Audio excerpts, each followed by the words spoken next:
And on ABC Radio and on your pod, you're with me, Noel Devine, on The Good Life. Our last episode was about Anglo-Catholics. Adrian Stephens is the Rector and priest from the Anglo-Catholic Church of Christchurch Saint Laurence in Sydney, and he was speaking about Mothering Sunday last week.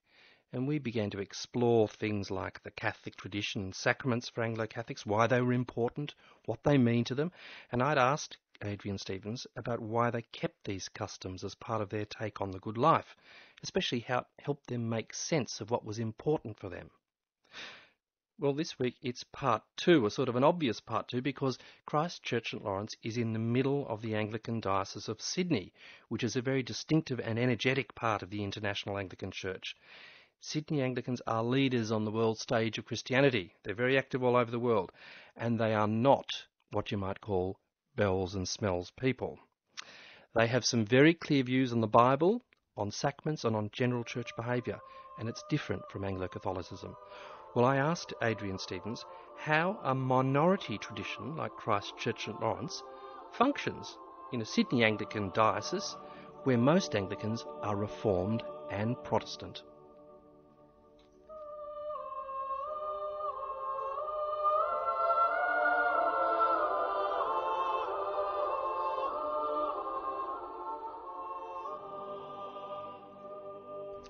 Hello, I'm Father Adrian Stephens. I'm the Rector of Christchurch Saint Laurence in Sydney. I'm on George Street. Father Adrian, this is the second time we've spoken, and this time I'd like to, if possible, put Anglo-Catholicism and this church in a bit more context.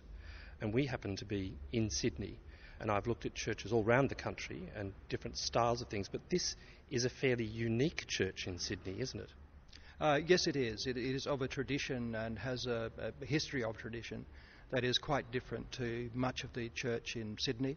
Our tradition as it stands, I guess, dates back to an early rector by the name of Garnsey, who introduced this way back at the beginning of the 1900s.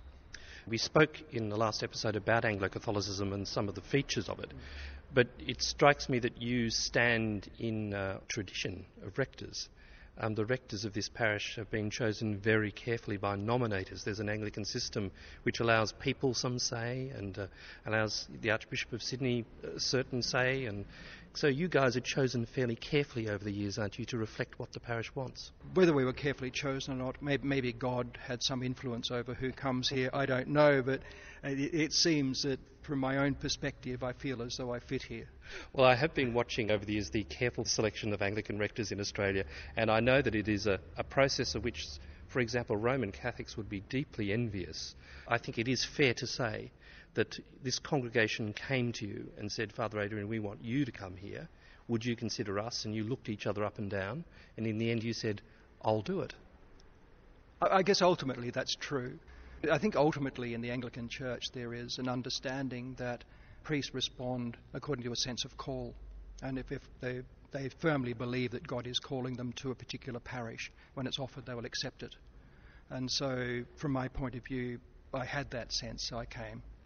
It's also fair to say, I think, if I understand the system correctly, that the Anglican Archbishop of Sydney had to agree to you coming here. He licenses you, and in the end he must say yes, and if he says no, you don't come here. So in that sense you have the approval of the Archbishop of Sydney to be here. Yes, that's very true. All priests in Sydney Diocese are licensed by the Archbishop.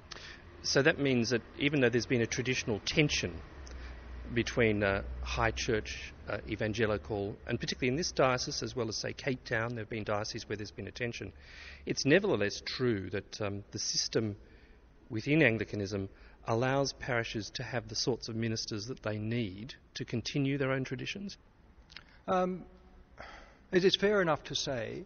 Here, for example, at Christchurch Saint Laurence. Well, here at Christchurch Saint Laurence, we've been advised that we are one of two parishes who have permission to look outside of the diocese for a rector. Just two? Only two parishes? As I understand it, yes. If I looked right through the whole of Sydney, unlike Brisbane, unlike Melbourne, unlike Adelaide, unlike Perth, the Anglican Church here is almost overwhelmingly evangelical, and that means that the only churches that would be even a little bit like Christchurch Saint Laurence would be St James King Street, St Jude's Randwick, St Peter's Cremorne, St Luke's Enmore with Stanmore, St John's DY, St Mark's at Granville, All Saints at Hunters Hill, St Paul's, Burwood, there's only a handful, a dozen, that would be like this and who would be looking for an Anglo-Catholic or a moderate priest. Well, certainly that's true. I think in the past there were many more parishes that would be what we would call probably middle of the road, where the priest would robe and wear a stole, and the primary service would be the Eucharist. But as time has gone on, those numbers have eroded. I have had many Anglo-Catholic friends over the years who have said to me they feel like there's an attempt to lessen the influence of Anglo-Catholicism in the diocese, and that means that your parish is perhaps one of a dwindling number. I think it's very obvious that the Anglo-Catholic Church in Sydney is dwindling. I think that's very, very true, and I think there's a variety of reasons for that. Some of it would be political, some of it would be in terms of what is offered, some of it would simply be the changing demography. But it's also important to note that not all evangelical parishes are successful. Many of them actually are struggling, and in many cases they're struggling harder than the Anglo-Catholic parishes. But to qualify on evangelical, we toss it around, but any church that doesn't evangelise will go.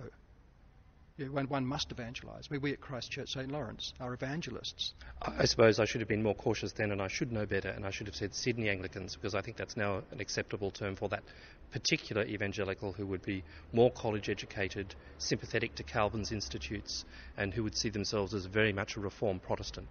I think it's very true. But it does point to tensions that maybe even 30 years ago when people were talking, there was a perception by Anglo-Catholics that they were somehow the fringe. And I even remember in this church, there used to be on the back wall a chasuble, a Eucharistic garment, pinned up on the wall saying this was laid up here and one day we'll be allowed to use it again because we were banned. Now it's not there anymore. Now what's the story behind its disappearance? Does that mean the problem's gone? No, it doesn't mean the problem's gone. Any priest who's coming into the Diocese of Sydney is now asked to sign a document that says that they will not wear the vestment. And the vestment refers, of course, specifically to the chasuble. So there is a requirement. You had to sign a document saying, I will not wear the chasuble. Oh, yes. And all priests who come into the diocese would sign the same document. And why is that so important? Well, I guess from my point of view, I don't know. But from the point of view of Sydney Diocese, it seems to be extremely important. And has become an identifier of an obedient or a disobedient priest. If a priest is thought to wear the chasuble somewhere at some time, having already signed the document, then that is seen, I guess, as being a sign of being disobedient. Now, I had been told some years ago that rule had been relaxed and that it was no longer the case. Is that rule still in force? Oh, yes, very much so. It's now, this year is actually the 100-year anniversary of the banning of the chasuble, and it was banned at Synod over a dispute with the rector of this parish, as it happens. And then in 1911, the parish of Christchurch Saint Laurence was advised that they wouldn't get another priest until such time as they agreed that the priest would not wear the chasuble. And so they had to concede to that. Is it still an important issue to this congregation? Oh, God, no. Yeah, when all is said and done, it is simply a vestment. It's material. It's something that one would wear anywhere else to celebrate the Eucharist that one's not allowed to wear in Sydney. So it's really probably more important to the Archbishop than it is to us. By the same token, it just seems a bit odd that it's been singled out for some sort of judgment for 100 years. I suppose that's in one sense an internal fight, which are very common in churches. Any denomination has them over very specific things that people would go to the wall for, you know. Again, asking a question in the context of Christchurch Saint Laurence in the middle of a diocese which has been one of the leaders of the global south of Anglicanism, so very clear on its attitudes to human sexuality, to its position on women, on a whole lot of things. How does this Anglo-Catholic parish fit into that worldwide scene? Let's deal with them one by one. What about women and ordination? Women and ordination in this environment is simply not a priority for us.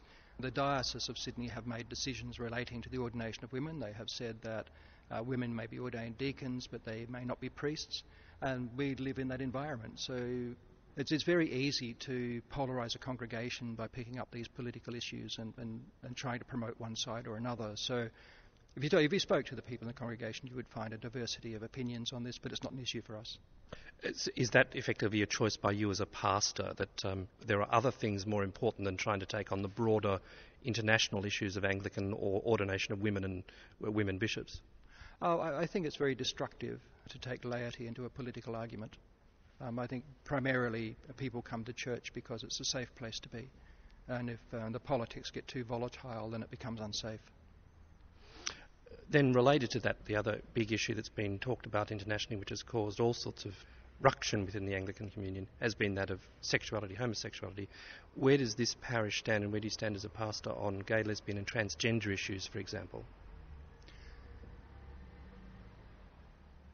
From a personal point of view, I'm quite happy to have homosexual, transgender, lesbian people in the congregation and involved in the church. I have no personal desire to exclude them from the church. I'm convinced that they have as much right to worship God as the rest of Christendom, and I can't see any point in trying to exclude them. So this place has actually become, therefore, one of those inclusive parishes, of which I think I named pretty much all of them before. They'd all be fairly similar. All are to some extent either middle church or tending towards the Anglo-Catholic spectrum, and therefore take a reasonably liberal approach on the issue of human sexuality. I can't speak for the other rectors of their parishes. I can't comment on them. I wouldn't actually say that my position was liberal either. My position, I think, is Christian. So we've spoken about how this church might fit within the diocese or its context within the diocese. What about Australia? What sort of relationships does it have with other dioceses and other places? We have a very healthy relationship with the majority of dioceses in Australia. We have a very healthy relationship with the bishops of those dioceses and with the clergy, probably because we're recognised as being of a tradition not different to theirs. And so there's a happy association, I guess. Is that fair to say then that Christchurch, Saint Laurence, Sydney and George Street would be more typical of churches in Melbourne, Brisbane, Adelaide, Perth, Darwin?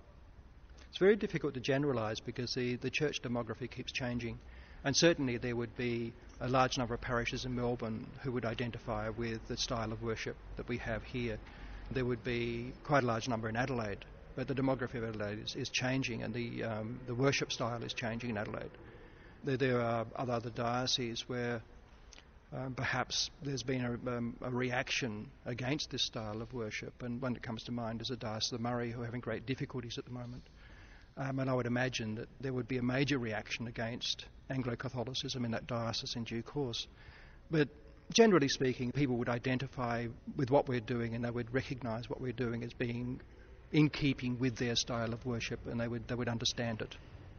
Then to go one step further again, in the whole international scene of Anglicanism, and with the level of, I suppose, political disruption, at least it could be said, within the Anglican Church in the last decade, where does Christchurch Saint Laurence fit in all of that? It's an interesting question because there's so much happening out there that it's difficult to say, well, in 3 sentences this sums it up pretty well. Because you have a diversity of things out there. You have the whole threatened division over sexuality. There is the whole issue of the ordination of women. There's the whole issue of breakaway groups, some who have abandoned the Anglican Church but still seem to want to retain the name. Some people say Christchurch just stays with the angels. I pray sometimes that's true. But there is so much happening out there that it's very difficult to say where do we fit in with that. And I think ultimately we can only say we are Anglican and we intend to stay that way. What makes you Anglican then? My understanding of Anglican is in fact to be in communion with Canterbury. It's essential for me, in my mind. Father Adrian Stephens, thanks for being